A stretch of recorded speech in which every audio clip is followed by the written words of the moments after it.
दोस्तों, सोचा है कभी कि जब आप अपनी गैस स्टोव की आंच जलाते हो तो पीछे कितनी बड़ी कहानी छुपी होती है। एक ऐसी ही कहानी छुपी है जायंट टैंक्स, टाइट सिक्योरिटी और एक इनविजिबल नेटवर्क जो फ्यूल को सेफ और टाइम पे आप तक पहुंचाता है। ये है एनर्जी की साइलेंट पावर हाउस, जहां लिक्विड फ्यूल स्टोर होता है, ready to power millions of homes and industries. और इस कहानी का एक स्टार प्लेयर है एगिस वोपक टर्मिनल्स। अब ये कंपनी लेकर के आ रही है एक आईपीओ, तो तैयार हो जाओ एक डीप डाइव के लिए, जिसमें हम समझेंगे इस कंपनी के बिजनेस को और क्या ये इन्वेस्टमेंट वर्थ इट है या नहीं।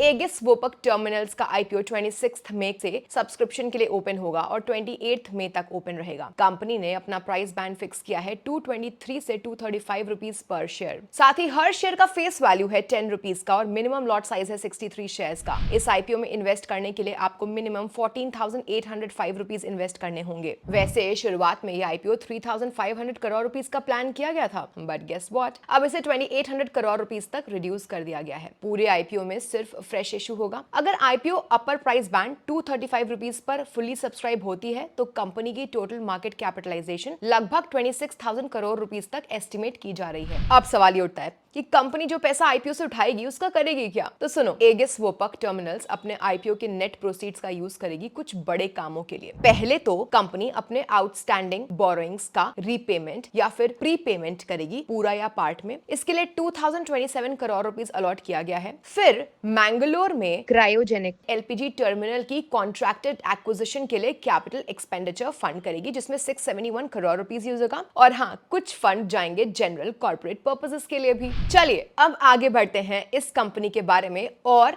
इसके बिजनेस के बारे में देखते हैं। मगर फ्रेंड्स, उसके पहले एक नजर डाल लेते हैं इस इंडस्ट्री के डायनेमिक्स पर। So industry and business overview. Friends, India में petroleum, oils and lubricants products का एक्सपोर्ट अप्रैल 2024 में 9.6% तक बढ़ गया पिछले साल के मुकाबले। और सिर्फ एक्सपोर्ट ही नहीं, इंडिया की क्रूड ऑयल प्रोडक्शन अप्रैल 2024 से जनवरी 2025 के बीच 19.88 MMT रही। लेकिन बात यह है कि इस पीरियड में पेट्रोलियम प्रोडक्ट्स का कंजम्पशन 199.21 MMT तक पहुंच गया, जो कि काफी बड़ा फर्क है। तो आप क्या सोचते हो, इस डिमांड सप्लाई गैप का क्या मतलब हो सकता है फ्यूचर इन्वेस्टमेंट्स के लिए। फोरकास्ट के मुताबिक इंडिया का ऑयल कंजम्पशन 2019 में 4.8 MBPD से बढ़ के 2030 में 7.2 MBPD और 2050 तक 9.2 MBPD तक पहुंच सकता है। FY25 में तो इंडिया ने 200.47 MMT का क्रूड ऑयल इंपोर्ट भी रिकॉर्ड किया है।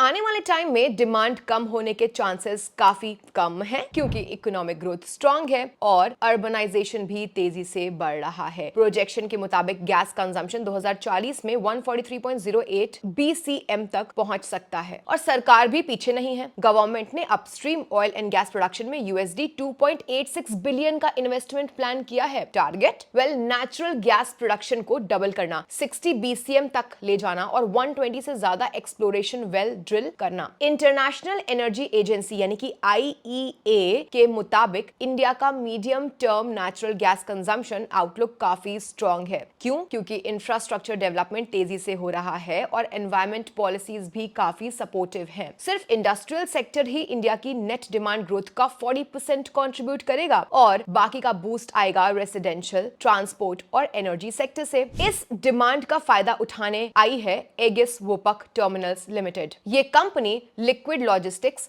गैस स्टोरेज और डिस्ट्रीब्यूशन के फील्ड में काफी एक्टिव है। एगिस वोपक ने रिसेंट ईयर्स में मल्टीपल टर्मिनल्स और स्टोरेज फैसिलिटीज डेवलप किए हैं, जिससे पेट्रोलियम और गैस प्रोडक्ट्स की हैंडलिंग और डिस्ट्रीब्यूशन और भी एफिशिएंट हो गई है। जब देश की एनर्जी डिमांड तेजी से बढ़ रही हो तो ऐसे इंफ्रास्ट्रक्चर प्लेयर्स का तो रोल कितना क्रूशियल हो जाता है। यही रीजन है कि एगिस वोपक जैसे प्लेयर्स आने वाले दिनों में काफी इंपॉर्टेंट रोल प्ले कर सकते हैं, क्योंकि भारत अपनी एनर्जी नीड्स को पूरा करने के लिए अब ज्यादा रिलायबल और एडवांस्ड इंफ्रास्ट्रक्चर की तरफ बढ़ रहा है। तो क्या करती है ये कंपनी, चलिए सिंपल शब्दों में समझाती हूँ। Friends, Agassiz Vopak terminals limited एक स्ट्रेटेजिक जॉइंट वेंचर है एगिस लॉजिस्टिक्स लिमिटेड इंडिया और रॉयल वोपक नीदरलैंड्स के बीच। अब रॉयल वोपक, जो कि दुनिया के top tank storage service providers में से एक है, कंपनी का काम है लिक्विड एंड गैस स्टोरेज को मैनेज करना, और वो भी लार्ज स्केल पर। इंडिया के 6 की पोर्ट्स पर एगिस एगिस वोपक का स्ट्रॉन्ग नेटवर्क है 20 टैंक टर्मिनल्स के साथ। इनमें मेजर लोकेशंस हैं हल्दिया, कंडिया, पिपावव, मैंगलोर और कोची। इसी एक्सटेंसिव नेटवर्क के जरिए कंपनी ऑपरेट करती है एक बड़ा नेटवर्क स्टोरेज टैंक टर्मिनल्स का, जिसका टोटल स्टोरेज कैपेसिटी लगभग 1.5 million cubic metres liquid products के लिए है और 70,800 मीट्रिक टन एलपीजी के लिए। ये नंबर्स 30 जून 2024 तक के हैं। इस कैपेसिटी में ल्यूब्रिकेंट्स के साथ साथ अलग अलग कैटेगरीज के केमिकल्स और गैसेस भी शामिल हैं, जैसे LPG including propane and butane. Company के पास इंडिया के एलपीजी टैंक स्टोरेज सेक्टर में सबसे बड़ी स्टोरेज कैपेसिटी है, जो इंडिया की टोटल नेशनल स्टैटिक कैपेसिटी का लगभग 12.23% कॉन्स्टिट्यूट करता है जून 30, 2024 तक। लिक्विड प्रोडक्ट्स के स्टोरेज में भी ये कंपनी इंडिया की सबसे बड़ी third party tank storage company है, जो total third party liquid storage capacity का लगभग 26.64% हैंडल करती है। इस कंपनी का टर्मिनल्स का नेटवर्क काफी डाइवर्सिफाइड है, जो सिर्फ एक जगह पे लिमिटेड नहीं है, बल्कि इंडिया के 5 की पोर्ट्स पर लोकेटेड है, वेस्ट और ईस्ट कोस्ट दोनों में। ये की पोर्ट्स मिलकर इंडिया के टोटल लिक्विड इंपोर्ट वॉल्यूम का लगभग 23% और एलपीजी इंपोर्ट वॉल्यूम का 61% हैंडल करते हैं। ये टर्मिनल्स सिक्योर स्टोरेज फैसिलिटीज और एसोसिएटेड इंफ्रास्ट्रक्चर प्रोवाइड करते हैं लिक्विड्स के लिए, जैसे पेट्रोलियम, वेजिटेबल ऑयल और दूसरे लिक्विड प्रोडक्ट्स। अब देखते हैं स्ट्रेंथ और वीकनेसेस की ओर। सबसे पहला, डाइवर्सिफाइड बिजनेस। एगिस वोपक का बिजनेस मॉडल ना काफी डाइवर्सिफाइड है। ये कंपनी मेनली लिक्विड लॉजिस्टिक्स और गैस बिजनेस सेगमेंट्स में काम करती है। गैस बिजनेस को भी आगे 3 पार्ट्स में डिवाइड किया गया है: गैस सोर्सिंग, लॉजिस्टिक्स और डिस्ट्रीब्यूशन सेगमेंट्स। इनमें से गैस सोर्सिंग सेगमेंट सबसे बड़ा रेवेन्यू कंट्रीब्यूटर है, लगभग 63%। लेकिन ये सेगमेंट सबसे कम मार्जिन वाला भी है, क्योंकि ये फिक्स्ड डॉलर स्प्रेड पर काम करता है। सेकेंड स्ट्रेंथ है ह्यूज कैपेसिटी। ये कंपनी इंडिया की सबसे बड़ी थर्ड पार्टी ओनर और ऑपरेटर है एलपीजी और लिक्विड प्रोडक्ट्स के टैंक स्टोरेज टर्मिनल्स की। स्टोरेज कैपेसिटी के हिसाब से जून 2024 तक के डेटा के मुताबिक कंपनी के पास इंडिया के एलपीजी टैंक स्टोरेज सेक्टर में सबसे बड़ी स्टोरेज कैपेसिटी है, जो टोटल नेशनल स्टैटिक कैपेसिटी का लगभग 12.23% है। मतलब इनके पास मार्केट में काफी बड़ा एडवांटेज है in terms of storage and capacity, जो उनकी पोजीशन को काफी स्ट्रांग बनाता है। थर्ड स्ट्रेंथ है ज्योग्राफिक बेनिफिट। जी हां, कंपनी के पास ना एक डाइवर्सिफाइड नेटवर्क है टर्मिनल्स का, जो स्ट्रेटेजिकली इंडिया के वेस्ट और ईस्ट कोस्ट पर 5 की पोर्ट्स में लोकेटेड है। ये की पोर्ट्स मिलकर लगभग 23% लिक्विड इंपोर्ट और 61% total LPG import volume India में हैंडल करते हैं। मतलब कंपनी का नेटवर्क इतना स्ट्रांग है कि ये इंडिया के इंपोर्ट सप्लाई चेन का एक बड़ा हिस्सा है। Fourth strength, experience in capacity expansion. जब भी डिमांड बढ़ती है ना, तो ये कंपनी तुरंत रिस्पॉन्ड करती है, स्टोरेज कैपेसिटी एक्सपैंड करके और फैसिलिटीज अपग्रेड करके। इस कंपनी का एडवांटेज ये है कि इनके प्रमोटर एगिस लॉजिस्टिक्स को tank storage infrastructure, capacity expansion और एनर्जी लॉजिस्टिक्स सेक्टर का काफी गहरा एक्सपीरियंस है, जो बहुत मदद करता है। तो जब भी इंडस्ट्री में डिमांड स्पाइक होती है, चाहे वो एलपीजी हो या लिक्विड प्रोडक्ट्स हो, एगिस वोपक रेडी रहता है। चलो अब रिस्क की बात करते हैं। पहला, ऑपरेशंस रिस्क। कंपनी के टर्मिनल ऑपरेशंस पर काफी फैक्टर का असर पड़ सकता है, जैसे इक्विपमेंट का ब्रेकडाउन, एक्सीडेंट, फेटेलिटीज, लेबर डिस्प्यूट, और सबसे बड़ा कंसर्न होता है हजार्ड्स एसोसिएटेड विद जो प्रोडक्ट्स ये कंपनी हैंडल करती है, जैसे पेट्रोलियम, ऑयल, एलपीजी और अलग अलग केमिकल्स। इनमें फायर, एक्सप्लोजन, केमिकल स्पिल या टॉक्सिक गैस लीक जैसे सीरियस रिस्क तो शामिल होते ही हैं। ये सब प्रॉब्लम्स हो सकती है ड्यू टू मल्टीपल रीजंस, जैसे human error, bad weather, natural disasters, equipment failure या इवन टेररिस्ट अटैक। ऐसे इंसिडेंट से कंपनी के ग्रोथ पर काफी नेगेटिव इंपैक्ट पड़ सकता है। दूसरा रिस्क है हाई कस्टमर कॉन्सेंट्रेशन। एक और चीज जो कि ध्यान देने लायक है, कंपनी अपने टॉप 10 कस्टमर्स से अपना significant portion of revenue earn करती है। अब इसका मतलब क्या है? अगर इन बड़े कस्टमर्स में से कोई भी कॉन्ट्रैक्ट रिन्यू ना करे या उनका बिजनेस वॉल्यूम कम हो जाए, तो कंपनी के रेवेन्यू पर डायरेक्ट इंपैक्ट पड़ सकता है। तो ये डिपेंडेंसी ना एक कॉन्सेंट्रेशन रिस्क क्रिएट करती है, जो कि लॉन्ग टर्म सस्टेनेबिलिटी के लिए एक कंसर्न हो सकता है। नेक्स्ट रिस्क है प्रमोटर्स कॉन्फ्लिक्ट। एगिस वोपक ना एक जॉइंट वेंचर है, एगिस लॉजिस्टिक्स लिमिटेड और वोपक इंडिया बीवी के बीच। अब जॉइंट वेंचर्स का एक अपना बेनिफिट होता है, लेकिन रिस्क भी होता है। अगर इन दोनों प्रमोटर्स के बीच किसी भी तरह का कोई कॉन्फ्लिक्ट हो जाए, तो बिजनेस ऑपरेशंस डिस्टर्ब हो सकते हैं। इसका डायरेक्ट इंपैक्ट पड़ सकता है कंपनी के परफॉर्मेंस पे, फाइनेंशियल कंडीशन पे और कैश फ्लो पे। तो ये एक ऐसा रिस्क है जिसे इन्वेस्टर्स को डेफिनेटली ध्यान में रखना चाहिए। नेक्स्ट है वॉलेटाइल क्रूड ऑयल प्राइसेस। जी हाँ, जैसे जैसे क्रूड ऑयल के प्राइसेस फ्लक्चुएट करते हैं वैसे वैसे उसका डायरेक्ट इंपैक्ट पड़ता है एलपीजी के डिमांड और स्टोरेज पर। जब क्रूड ऑयल का प्राइस बहुत हाई होता है तो एलपीजी ज्यादा महंगा हो जाता है, इससे कंजम्पशन पर प्रेशर पड़ता है और स्टोरेज वॉल्यूम्स भी कभी कभी लो हो जाते हैं। वहीं जब प्राइस गिरती है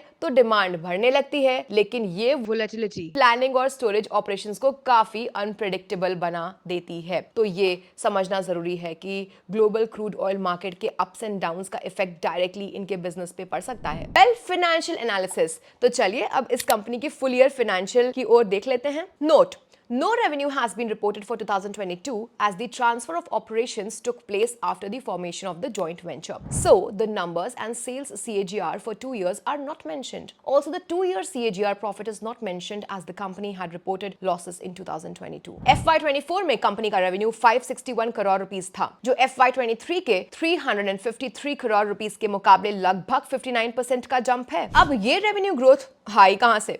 वेल, पहला मेजर बूस्ट मिला लिक्विड टर्मिनल डिवीजन से, जिसका रेवेन्यू 47% तक बढ़ा और इसके पीछे रीजन था न्यूली एक्वायर्ड टर्मिनल्स से मिलने वाले इंक्रीमेंटल रेवेन्यू का। और दूसरा बड़ा कंट्रीब्यूटर था गैस टर्मिनल डिवीजन, जिसका रेवेन्यू 84% तक ग्रो हुआ। तो क्लियरली दोनों बिजनेस सेगमेंट्स ने कंट्रीब्यूट किया, लेकिन गैस डिवीजन ने परफॉर्मेंस का गेम ही बदल दिया। और अगर कैपेक्स की बात करें तो FY24 में कंपनी ने 475 करोड़ रुपीस का कैपिटल एक्सपेंडिचर किया, जो क्लियरली दिखाता है कि इंफ्रास्ट्रक्चर और टर्मिनल्स पर फोकस स्ट्रांग था। वहीं FY25 के फर्स्ट 3 महीने में 24.7 करोड़ रुपीस का कैपेक्स हो चुका है, मतलब इन्वेस्टमेंट साइकिल अभी भी चल रहा है। अब थोड़ा नजर डालते हैं कंपनी के कैश फ्लो पर, क्योंकि ये बताता है कि कंपनी के पास एक्चुअल पैसा कितना आ रहा है या फिर जा रहा है। सो FY24 में कंपनी ने 337 करोड़ रुपीस कैश जनरेट किया फ्रॉम ऑपरेटिंग एक्टिविटीज, जो कि पिछले साल से ऑलमोस्ट डबल है। FY23 में 172 करोड़ रुपीस था, लेकिन इन्वेस्टिंग एक्टिविटीज में काफी बड़ा आउटफ्लो हुआ, 857 करोड़ रुपीस का कैश यूज किया गया। On the positive side, financing activities से 602 करोड़ रुपीस का इन्फ्लो आया, ऑल्दो ये FY23 के 1629 करोड़ रुपीस से काफी कम है। और सब मिला के net increase in cash 82 crore rupees रहा और FY24 के एंड तक कंपनी के पास 105 crore rupees cash and cash equivalents available थे, जो FY23 के 22 करोड़ रुपीस से काफी ज्यादा है। तो चलिए अब इसके GMP के ऊपर भी नजर डाल लेते हैं। But friends, here's a reminder as always, किसी भी कंपनी का GMP ना सिर्फ मार्केट्स में हो रही स्पेक्यूलेशंस एंड ट्रेंड्स को रिफ्लेक्ट करता है। GMP को एक्चुअल शेयर प्राइस ना कंसिडर करें। तो ये था एगिस वोपक टर्मिनल्स का IPO एक सिंप्लीफाइड ब्रेकडाउन के साथ। On the other side, company के पास strong industry tailwinds, solid margins और स्ट्रेटेजिक पोर्ट्स पर प्रेजेंस जैसे एडवांटेजेस हैं। वहीं दूसरी तरफ कुछ रिस्क भी हैं, जैसे लिमिटेड कस्टमर बेस और ऑपरेशनल हैजर्ड्स, जो इग्नोर नहीं किया जा सकता। अब बात आपकी है कि क्या आपको लगता है कि एगिस वोपक का IPO लॉन्ग टर्म के लिए सही अपॉर्चुनिटी हो सकती है? हमें नीचे कमेंट्स में अपना व्यू जरूर शेयर करिए। और हाँ फ्रेंड्स, जाने से पहले एक बेहद इंपॉर्टेंट नोट, ये कंटेंट सिर्फ एजुकेशनल और इंफॉर्मेशनल पर्पसेस के लिए ही है। इन्वेस्टमेंट का डिसीजन लेने से पहले प्रॉपर रिसर्च अपनी जरूर कर लें। आपसे मिलती हूँ अगले वीडियो में, तब तक के लिए bye bye and happy investing.